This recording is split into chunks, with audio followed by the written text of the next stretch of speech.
Hello, everybody. I just wanted today to share a story with you.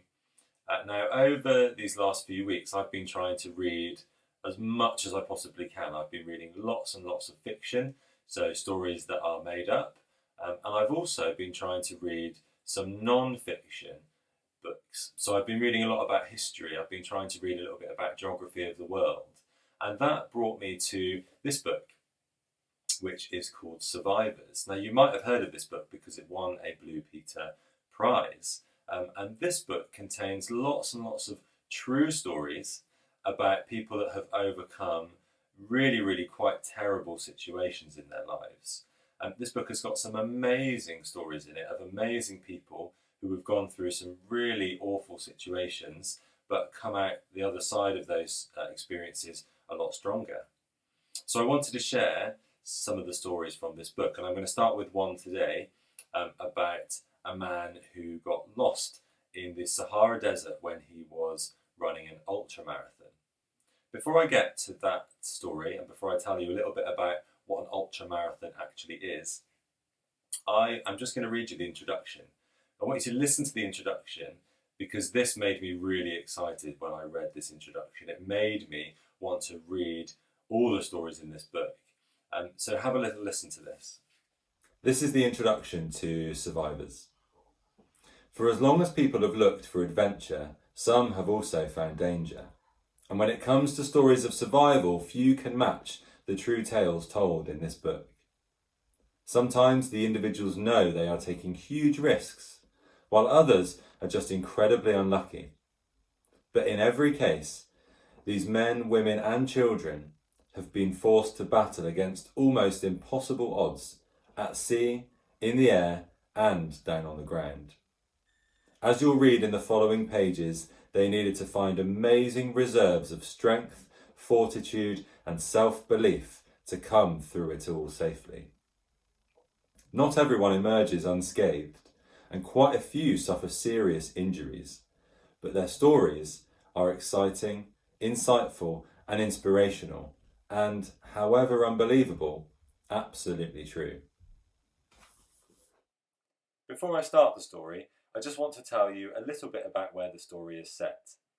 This true tale takes place in the Sahara Desert, which is the largest desert in the world. It is almost 4 million square miles in area, almost the same size as the whole of the United States, and is located in Africa. The temperature in the Sahara can reach around 50 degrees Celsius and is the hottest place on Earth during the summer. It has a very dry climate and it can be really difficult to find water there. At night, it can drop to minus temperatures because the air is so dry that heat escapes at night. Another thing that can happen in deserts like the Sahara are sandstorms. These happen when strong winds carry sand through the air. They can be huge and very dangerous. The last thing you need to know for this story is what an ultramarathon is. A marathon is a running race that lasts about 26 miles. An ultramarathon is a marathon that is a lot longer than that, sometimes up to 150 miles. And you need to be a very fit person to take part in one. The main character of the story that I'm going to read you is about an ultramarathon runner from Italy called Mauro Prosperi, who visits the Sahara Desert to take part in an ultramarathon. There are going to be some new words that you might not have heard before in this story, and there are two in particular that I want to quickly explain the meaning of. The first is inhospitable. Inhospitable, which means a place that is unpleasant to live in.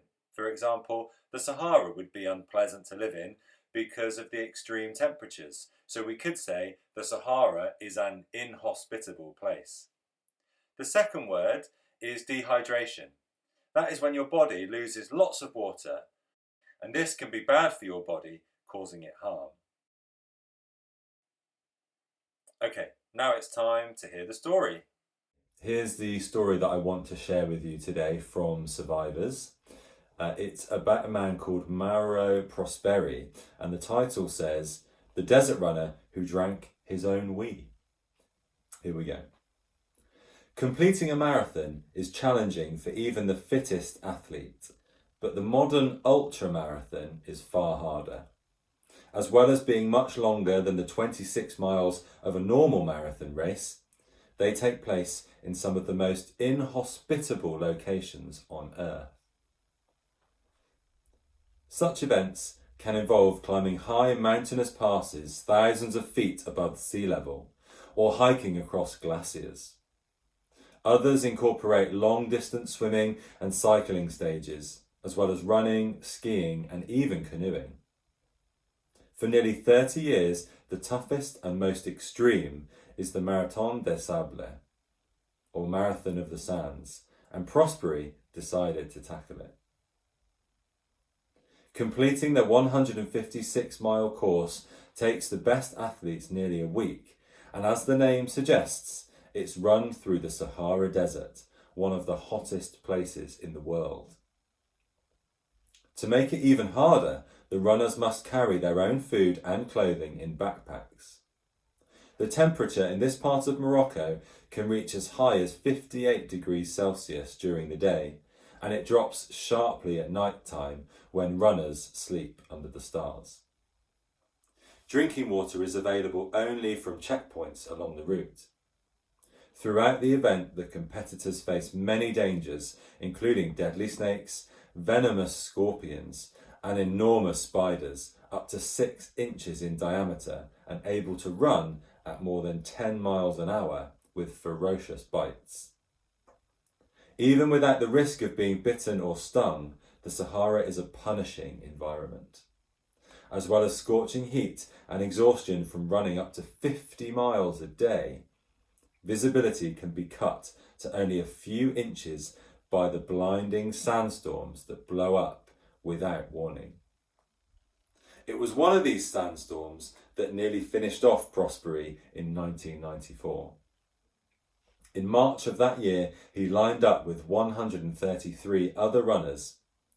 The Sicilian policeman was a highly experienced competitor and had completed several ultramarathons, as well as making it into the Italian Olympic squad.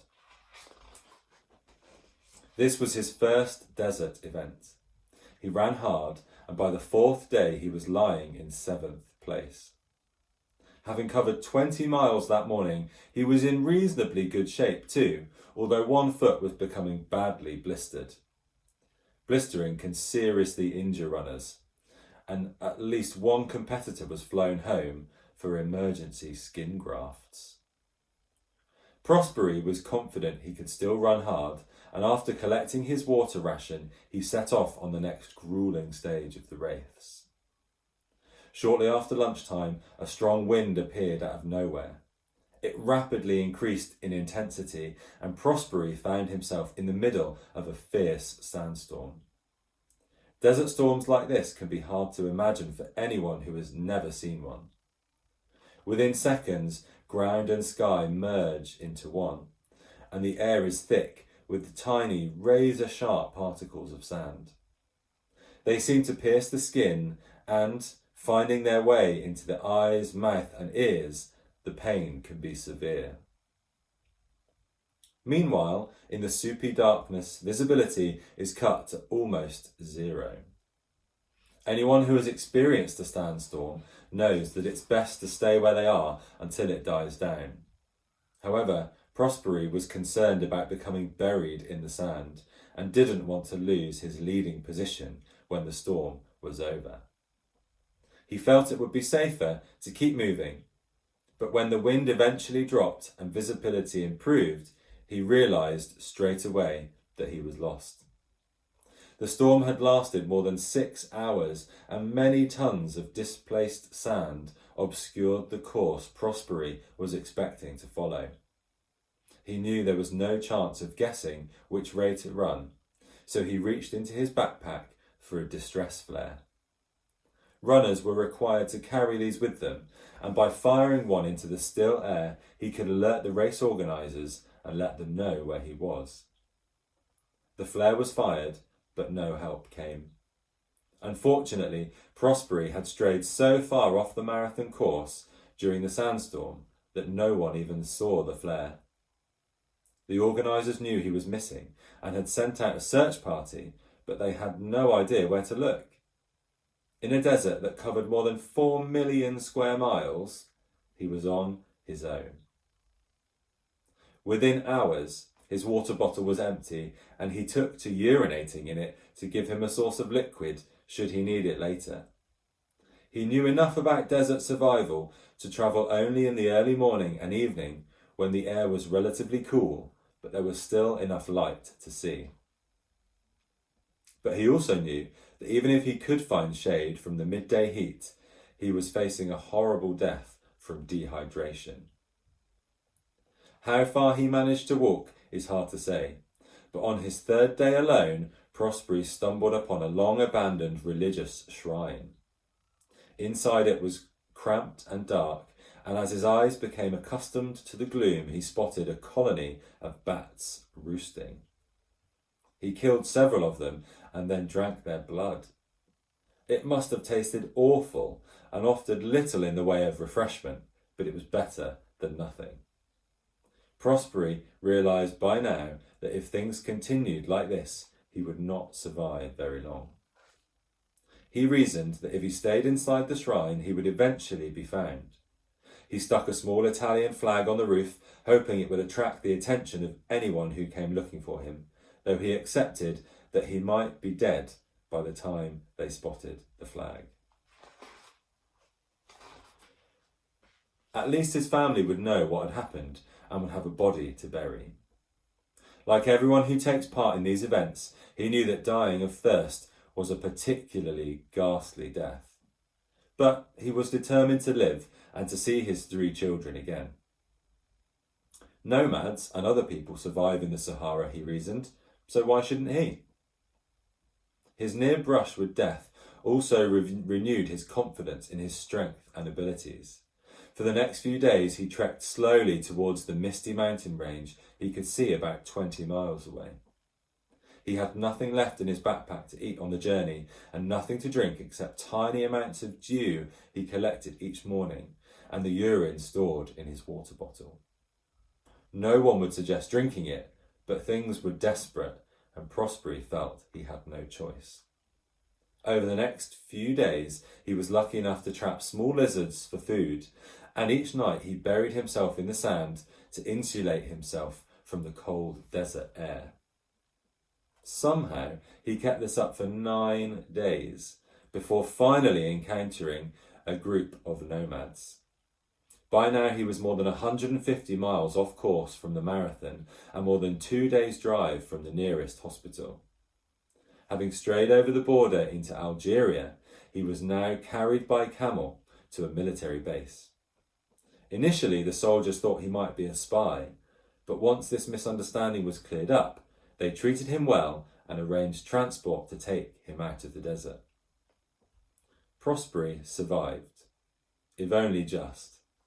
Having been close to collapse, it would take him almost 2 years to recover, after which he was desperate to return to the Sahara.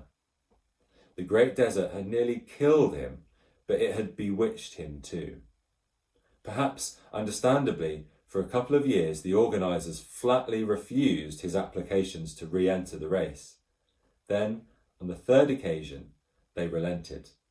After several unsuccessful attempts, he finished 13th in 2002.